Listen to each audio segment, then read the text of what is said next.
Assalamualaikum warahmatullahi taala wabarakatuh, sahabat migran yang budiman dimanapun saja berada. Jumpa lagi dengan channelnya Pelangi Hidup yang akan mengupas habis tentang kehidupan pekerja migran Indonesia ataupun berita-berita pekerja migran Indonesia. Semoga bermanfaat dan menambah wawasan. Daripada lama-lama pemirsa, kita langsung ke tema aja, yaitu topik utama pada malam kali ini, malam ini ya. Gak begitu dingin, cuma ini saya lagi sedih karena beritanya sedih banget ya. Innalillahi wa inna ilaihi rojiun. Kabar duka dari PMI Malaysia pemirsa. Semoga almarhumah diterima sama Tuhan yang Maha Kuasa dan dilapangkan bagi keluarga yang ditinggalkannya. Nah, jadi ini adalah kabar duka ya. Kita langsung saja ke pembahasan berikutnya, bahwa wanita kekontrakan seorang PMI di Malaysia tewas di tangan teman sendiri. Nah pemirsa, ini dilansir oleh tribunnews.com. Seorang WNI asal Kabupaten Asahan, Sumatera Utara ditemukan tidak bernyawa di Selangor, Malaysia. Warga desa Bagan, Asahan, Kecamatan Tanjung Balai, Asahan, berinisial N, 28 tahun, diduga dibeneh ya pemirsa oleh rekannya sendiri. Berdasarkan surat KBRI nomor B/00065 disebutkan bahwa Nasrul yang memiliki paspor Republik Indonesia nomor B 8064221 itu meninggal pada hari Sabtu. WNI atas nama berinisial N ditemukan tidak bernyawa pada 16 Januari 2021 diduga akibat tindakan pidana pembenehan. Tulis surat tersebut. Maaf ya pemirsa, saya kata-katanya selengorkan karena YouTube sekarang keras banget itu. Dalam surat tersebut dijelaskan bahwa awal mula peristiwa tersebut karena korban membawa seorang wanita masuk ke dalam rumah yang disewa oleh korban bersama 5 orang temannya. Pada hari terjadi peristiwa, korban membawa seorang wanita dan mendapat teguran dari pelaku. Tulis surat di KBRI ya pemirsa. Akibat tidak terima atas teguran tersebut antara korban dan pelaku, terjadi pertengkaran dan pelaku menusuk paha korban. Widih, menisik ya. Akibat tusukan itu, korban lari dan kembali terjadi pertengkaran. Kemudian polisi Malaysia menemukan korban dengan kondisi yang sudah terbujur lemas dan langsung dibawa ke Rumah Sakit Shah Alam, Selangor, Malaysia. Kemudian dilakukan autopsi pada hari Selasa dan hasilnya ditemukan banyak bekas luka sayatan. Terdapat juga bekas tikaman yang berada di paha korban sehingga mengakibatkan 2 pembuluh darah korban terputus. Tulis surat itu menjelaskan kronologi kejadiannya. Nah, sementara itu, Sekretaris Dinas Tenaga Kerja Kabupaten Asahan, Meilina Siregar, mengatakan jenazah berinisial N besok akan tiba di Indonesia melalui Bandara Internasional Kuala Namu, Dili Serdang. Pada hari Jumat, jenazah sampai di Medan, kata Meilina. Lanjutnya, saat ini pihaknya akan berkoordinasi dengan pihak keluarga untuk proses pemulangan jenazah. Apakah dari pihak keluarga atau dari pihak pemerintah? Kami tidak mau sampai sana nanti berebut jenazah, sedangkan nomor jenazah ada di kami. Nanti jadi ribut, kata Sekretaris Dinkes Asahan itu. Lanjutnya, pemulangan ini dapat dilakukan karena mendapatkan sponsor dari organisasi yang berada di Malaysia. Banyak itu yang dimakamkan di sana, banyak juga yang pulang menggunakan biaya sendiri. Ini syukurlah ada sponsor, ujarnya.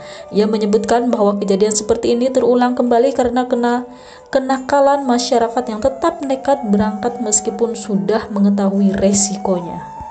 Yang kemarin kami pulangkan udah ada yang berangkat lagi ke Malaysia. Terkadang kesal itu ada, tapi gimana lagi ya, katanya gitu. Ia berharap agar masyarakat dapat mengerti betapa bahayanya menjadi PMI ilegal, sebab bila terjadi sesuatu akan sulit untuk mengurus data-datanya, termasuk mengurus itu tuh pemirsa,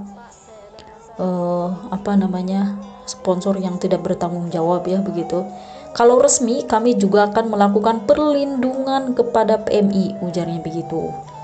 Meilina Siregar menambahkan Nasrul merupakan seorang tenaga kerja Indonesia yang ilegal. Itu kan memang ilegal dan kami pun tidak ada menerima laporan dari KBRI, bahkan untuk ke Pemda nggak ada juga, yang membuat sulit karena dia tidak ada surat, ujarnya kepada Tribun Medan begitu. Ia mengaku mengetahui kasus tersebut terlebih dahulu dari media sosial yang sudah beredar sehingga belum mengetahui apa motif pelaku pembunuhan korban. Kami dapat info itu pun dari Facebook karena udah viral itu, sehingga sampai saat ini kami tidak mengetahui apa motifnya. Dikatakannya untuk PMI yang tidak memiliki surat izin resmi itu bukanlah tanggung jawab dari Dinas Tenaga Kerja. Dia ini kan ilegal, jadi kami tidak memiliki tanggung jawab di situ. Setidaknya kami pun paling bantu pengurusan saja. Itu pun kalau ada surat resmi masuk ke kami, katanya.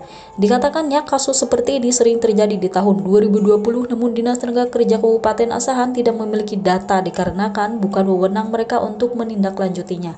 Nggak ada laporan ke kami, bahkan kasus yang serupa saja baru terjadi terhadap Lisa Sirait yang baru-baru ini kami ketahui anak di bawah umur.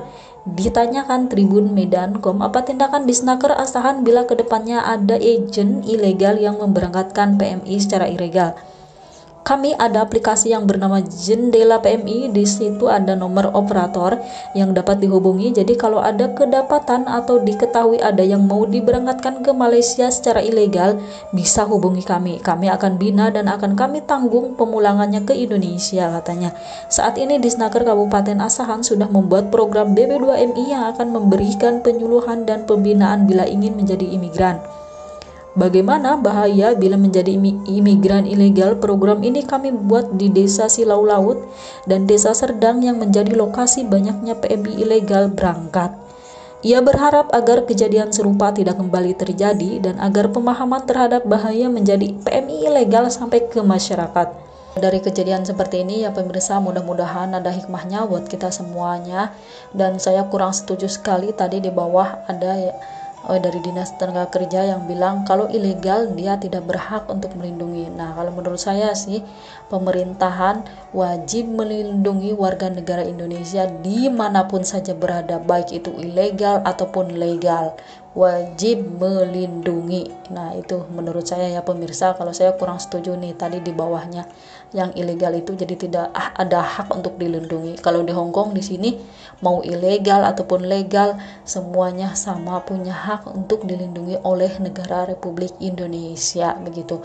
Walaupun ilegal juga di luar negeri kawan-kawan mencari uang, mencari dolar dan itu dikumpulkan dan juga dikirim ke Indonesia dan negara pun mendapat devisanya. Sangat sedih sekali dengan berita-berita seperti ini akhir-akhir ini. Doakan terus untuk sahabat migran semuanya, semoga sehat selalu dan sukses di Indonesia, lebih sukses lagi begitu. Sekian dulu, terima kasih, nantikan video-video menarik tentang berita-berita PMI selanjutnya. Wassalamualaikum warahmatullahi wabarakatuh. Annyeonghaseyo.